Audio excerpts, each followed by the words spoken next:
Hey PokeDad fan club, it's me PokeDad, and today I've got another deck profile for you. Um, this one is going to be pretty competitive actually. I've been playtesting a lot. Been going to the card shop and talking to a lot of friends, finding out what's working for them. And this deck I actually have to give a shout out to Ryan. He's the one that came up with this idea, at least in my local area. I'm sure others of you have thought about this before, but it's a really neat idea. It has a lot of moving pieces, but we use just Sceptile EX. We're not even going to go to Mega Sceptile with this deck. We're going to mostly focus on Unseen Claw, but with Sceptile we also have the option to use Sleep Poison if we need to, and that can actually buy us a turn because it has a 50-50 chance of putting them to sleep and poison. So we got about a 25% chance that they won't wake up, that they'll be put to sleep and won't wake up, which can, give us an extra turn every now and then. And so Sceptile EX Unseen Claw here does 60 damage, but if there's a special condition like poison, the attack does 70 more, so we actually can hit for 130.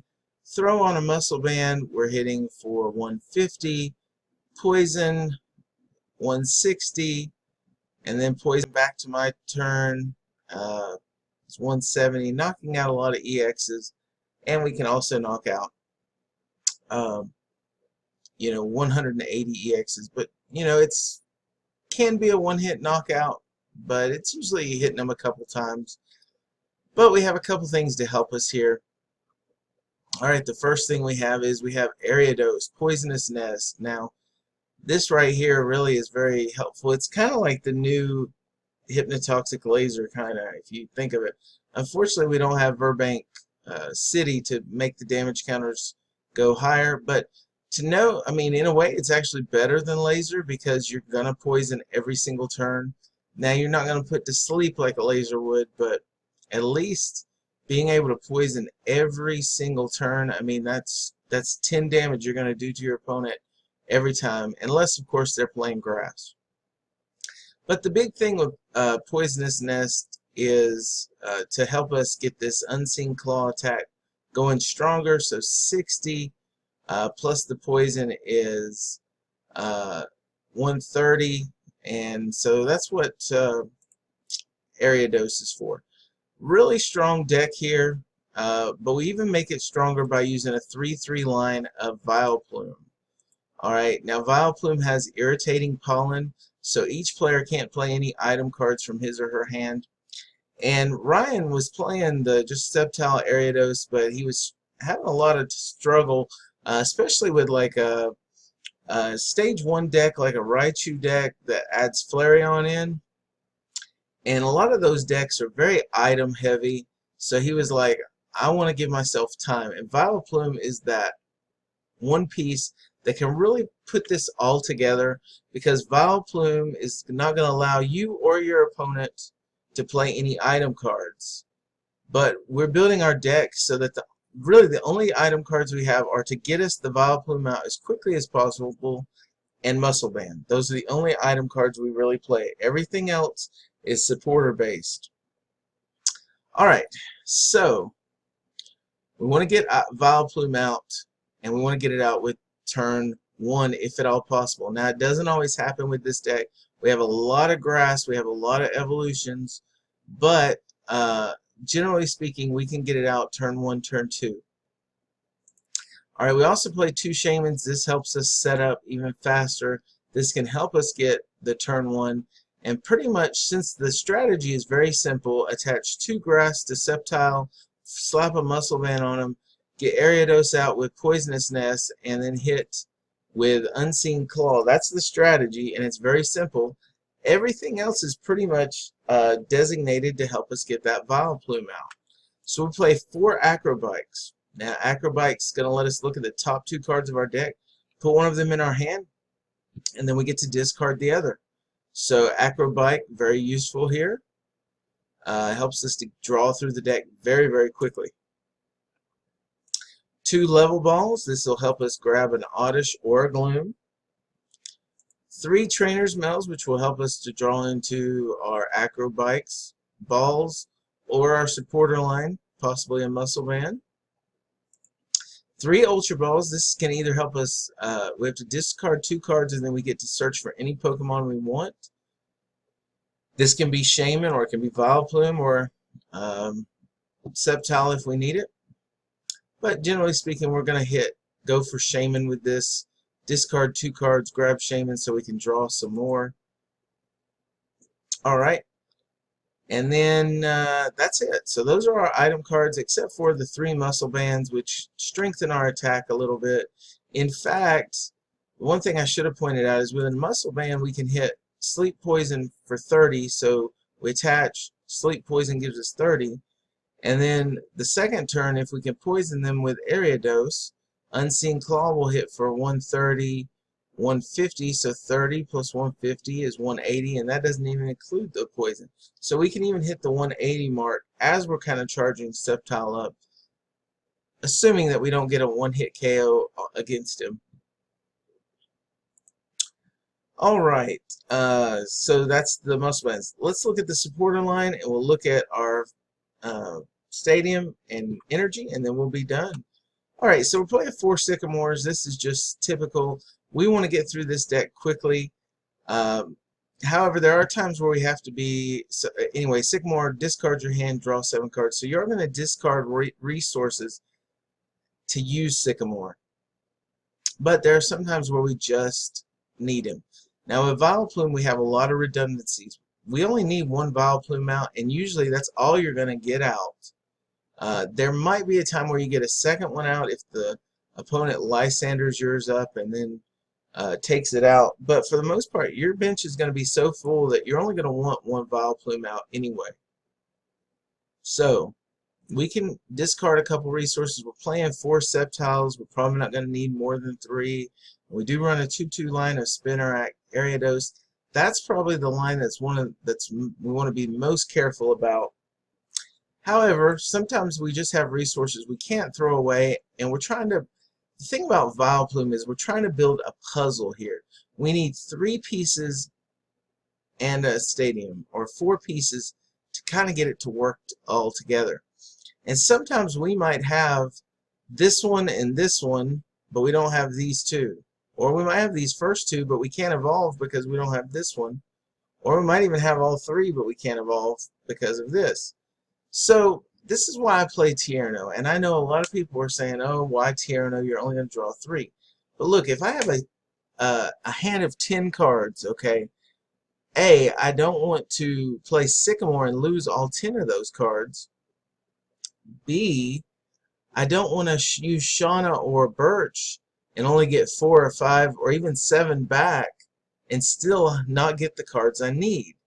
So with Tierno, it's kind of like it helps fill in the puzzle pieces. And with Acrobikes and Trainer's Medals and other things to help us get what we need, Tierno can be very useful.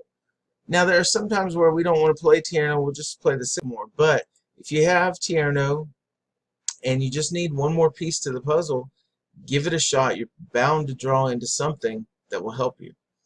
Alright, that's why I like Tierno. I play 3 of them. Now, we're not playing any VS Seekers, okay? Because we're assuming we're going to get the item lock out turn 1, turn 2. We are also going to assume that unless we break the lock, we're never going to use items again. And we can break the lock, and that's with AZ.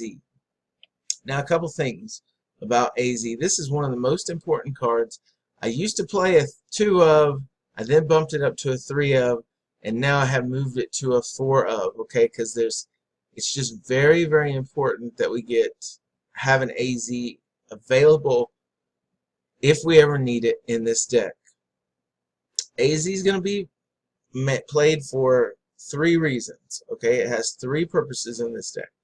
Number 1, if someone Lysanders up your Vileplume, you can take the Vileplume, bring back up your Sceptile EX, and then put the Vileplume back down, assuming you have the Forest of Giant Plants in play. Even so, you probably are still going to AZ it up, even if you have to evolve it naturally, simply because you don't want to get stuck with Vileplume in the active and then deck yourself out. By the way, this deck really moves fast. You'll go through your deck very quickly, and the last thing you need is for Vileplume to be stuck in the active and cards just ticking out of your deck. So AZ is what I used. 4 of them. That's the first reason. Second reason, sometimes you need to break the lock for yourself. There are times where maybe we need to use that Ultra Ball to grab another Sceptile. Maybe we need to get another Shaman so we can draw a little bit more because we're getting low on energies and we need another one. Maybe we want to add a muscle band, and if we don't get muscle bands out before the item lock, then there's a very good chance that we're not going to get to use them. So AZ can help us get the muscle bands back into play. So we can break the lock. If Forest of Giant Plants is still in play, we can put the lock right back on, and then we get to play items, but our opponent doesn't. So I love AZ for that purpose.